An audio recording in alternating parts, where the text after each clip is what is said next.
Graça e paz. Amém? Amém. Irmãos, nós queremos dar prosseguimento à temática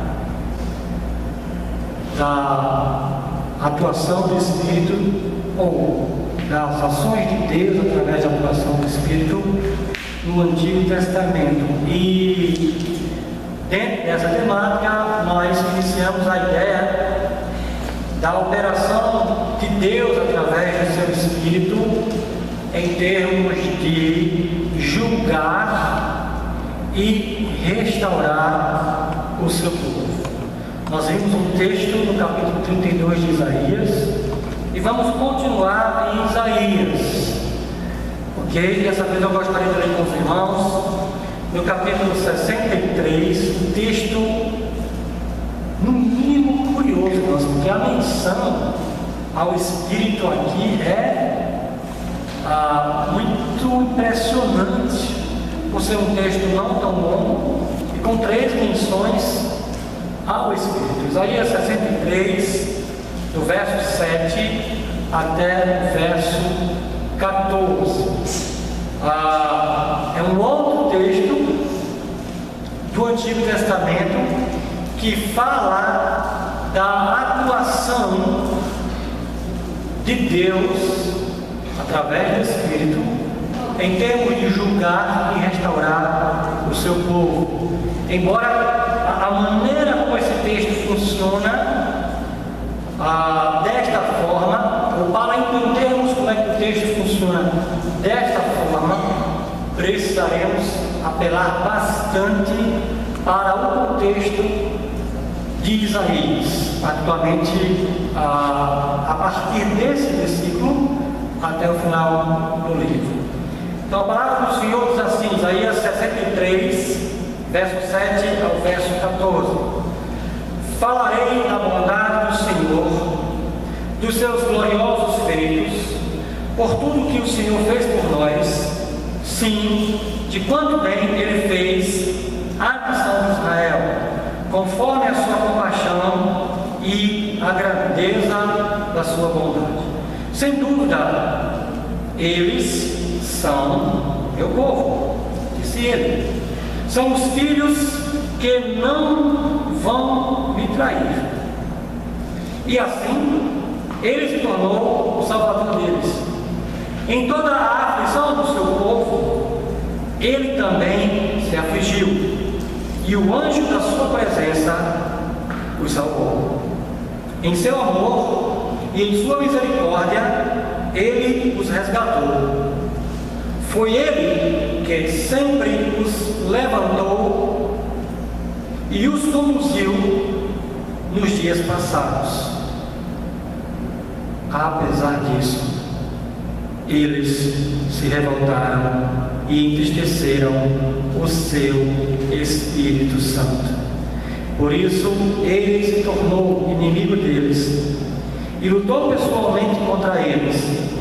Então o seu povo recordou o passado, o tempo de Moisés e a sua geração. Onde está aquele que os fez passar através do mar, como o pastor do seu rebanho? Onde está aquele que entre eles pôs o seu Espírito Santo, que com o seu glorioso braço esteve à mão direita de Moisés, que dividiu as águas diante deles para alcançar renome eterno e os conduziu através das profundezas?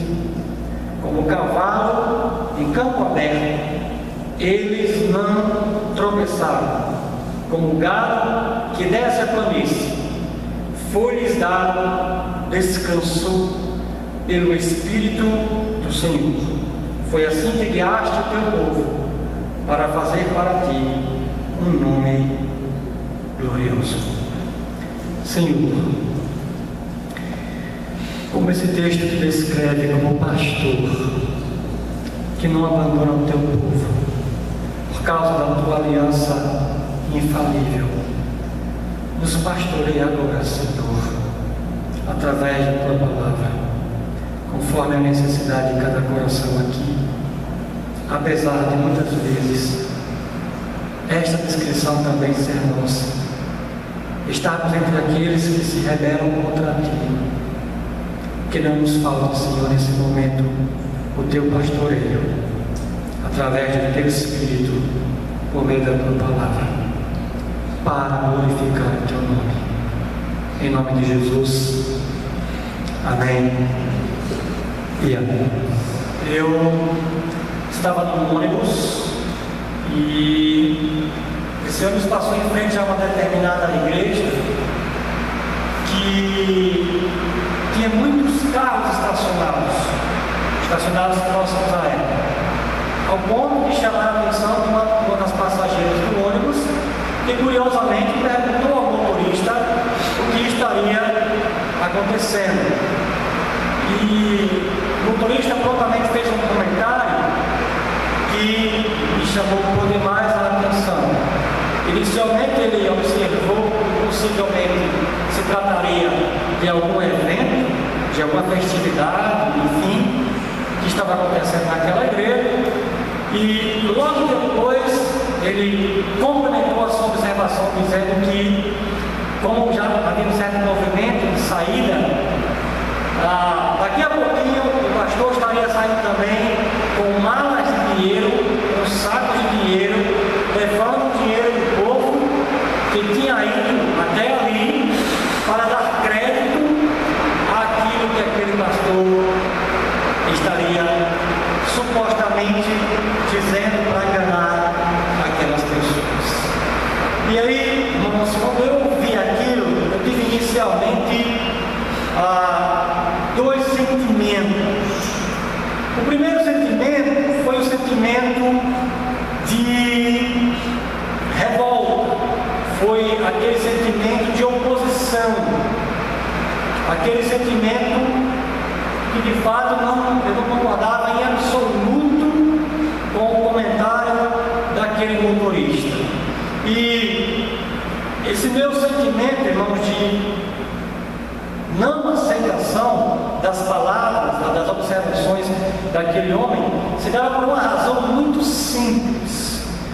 Ele não conhecia o pastor daquela igreja, ele não conhecia a igreja, ele não conhecia as pregações ou a mensagem, ou o tipo de mensagem que se encontrava naquela igreja, de forma que a única possibilidade dele fazer aquele comentário é se aquele comentário fosse na verdade uma generalização. Ou seja, eu não conheço o pastor dessa igreja, mas eu conheço pastores de outras igrejas, e os pastores de outras igrejas, inclusive os pastores de mídia, supostamente na cabeça daquele motorista, eram ladrões, ou enganavam as pessoas, ou manipulavam as pessoas, ou se utilizavam da boa fé das pessoas. Enfim, o fato é que ele apenas deduziu: se boa parte dos pastores usa de manipulação para enganar as pessoas e tirar o dinheiro delas, esse pastor deve ser mais um que faz isso. Portanto, esse pastor em breve vai sair daí com o dinheiro do povo. E aí o meu sentimento, irmãos, foi de oposição, e a vontade que eu tinha, obviamente, era de responder àquela observação difamatória, vamos dizer assim, dizendo que não era dessa forma, ele não poderia afirmar aquilo,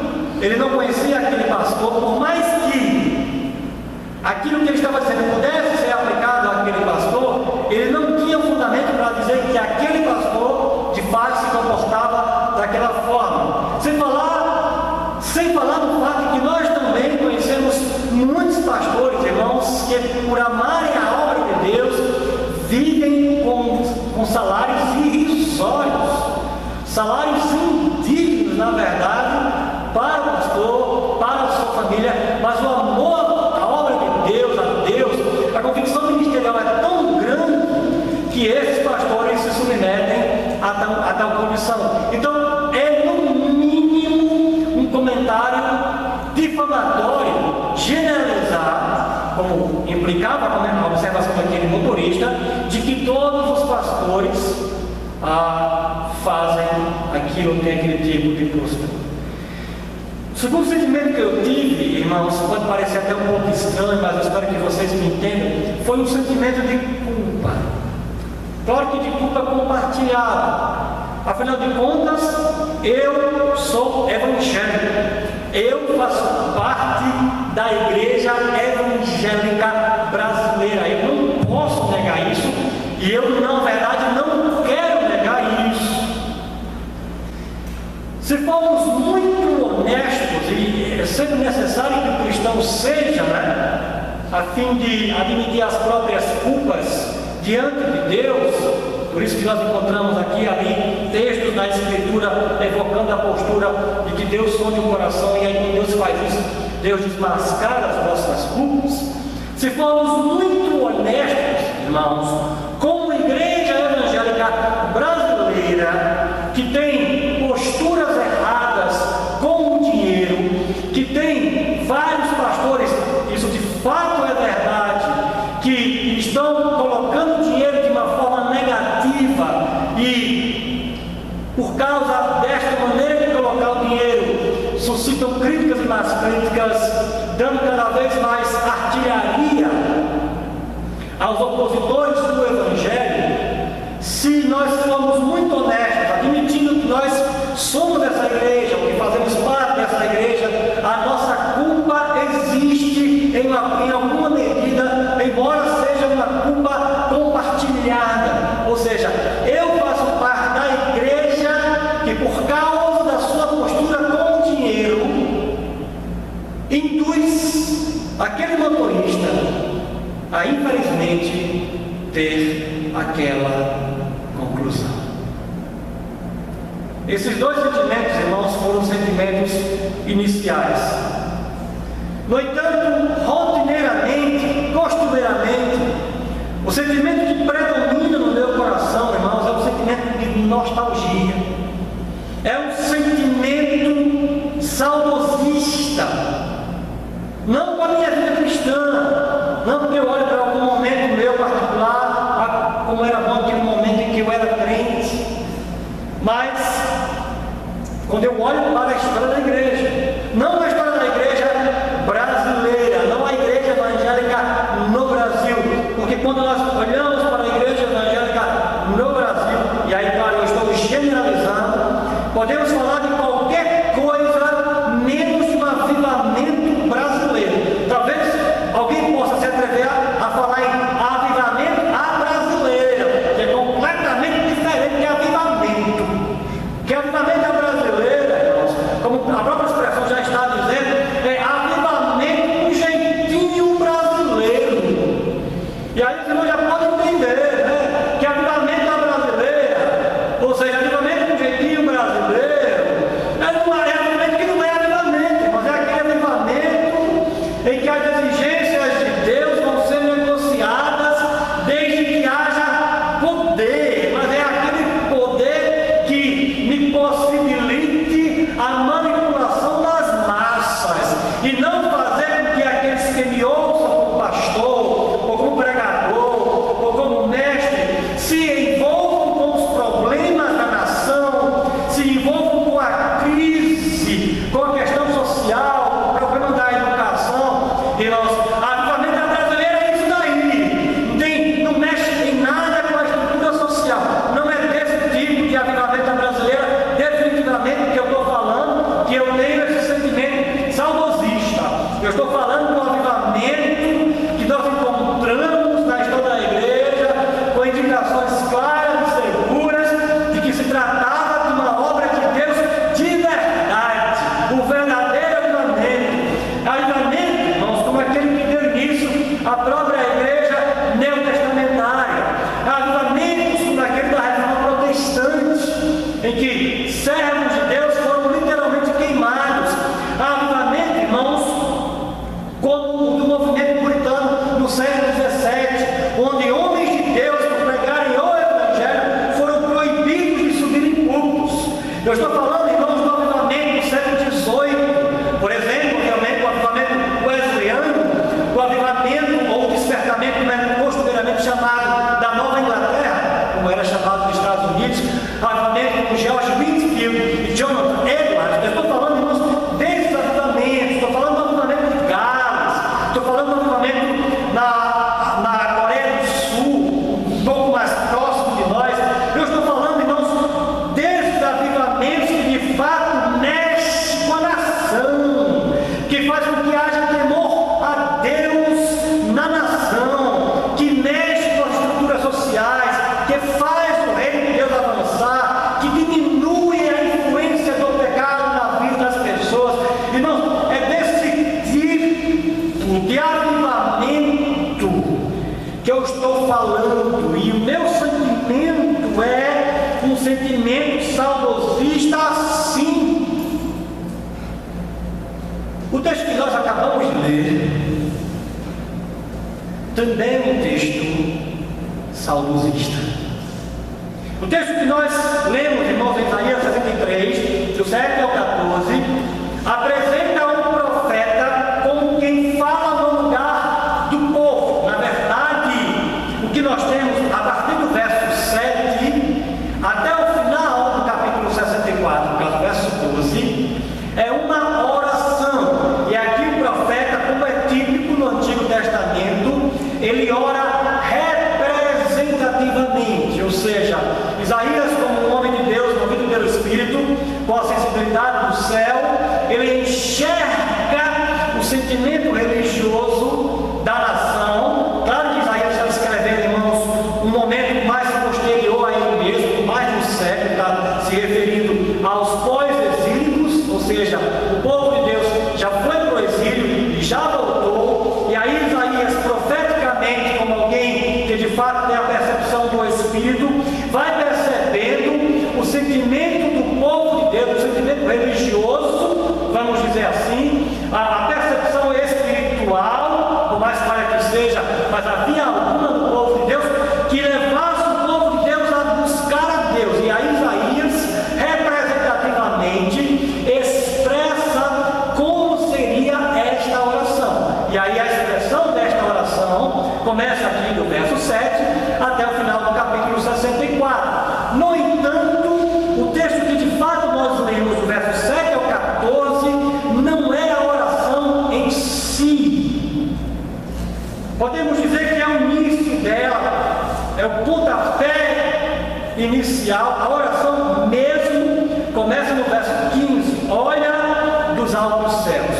O que nós temos então do verso 7 até o verso 14, irmãos, é este sentimento saudosista do povo de Deus, que Isaías está expressando, que vai levar o povo de Deus a orar. E aí você tem essa oração, capítulo 63, verso 15, até o capítulo 64, verso 12, que eu vou pedir aos irmãos que posteriormente os irmãos leiam para estarem melhor familiarizados com ela. Ok? E aí veja, o povo começa a ter esse sentimento, com esse sentimento saudosista. E quando você presta atenção aos detalhes do texto, o grande evento saudosista aqui na memória do povo é o êxodo. E não é difícil entender por quê. Quando você concebe salvação no Antigo Testamento, e eu já disse aqui para os irmãos, o grande referencial foi o que Deus fez no êxodo. E é isso que o povo tem aqui em mente. O povo está olhando, irmãos, para o êxodo, na expectativa saudosista, porque é isso que vai acontecer, isso vai ser transformado em oração, na expectativa de que Deus faça tudo de novo, de que Deus intervenha de novo, porque a semelhança do que estava acontecendo com Israel no Egito, um grande império, com os israelitas por ocasião do retorno do cativeiro babilônico, só que agora debaixo do império persa, é parecida a situação. Aliás, é tão parecida que quando Isaías começa descrevendo o retorno do cativeiro babilônico no capítulo 40, ele o faz dizendo que será um novo êxodo. Ou seja, irmãos, o próprio Deus está prometendo realizar em favor do seu povo um novo êxodo. E aí, o que nós temos no nosso texto é este sentimento saudosista vista do êxodo passado, na expectativa de que agora que nós vamos orar, Deus faça tudo de novo. E de fato o povo ora, irmãos. O povo vai orando, criando essa expectativa de que Deus realize ao seu favor grandes obras, de que Deus estenda o braço, de que Deus impõe a mão, de que Deus levante um novo Moisés, de que Deus atue através do Espírito como fez anteriormente, que Deus faça tudo de novo. E aí você vai lendo a oração e vai ficando com um sentimento de alegria, porque o povo vai orando nessa expectativa e vai até confessando pecados. Nossa, quando o povo de Deus coletivamente começa a confessar pecados, a gente fica com aquela esperança, né? Deus vai fazer de fato uma grande obra. E aí a oração termina, irmãos.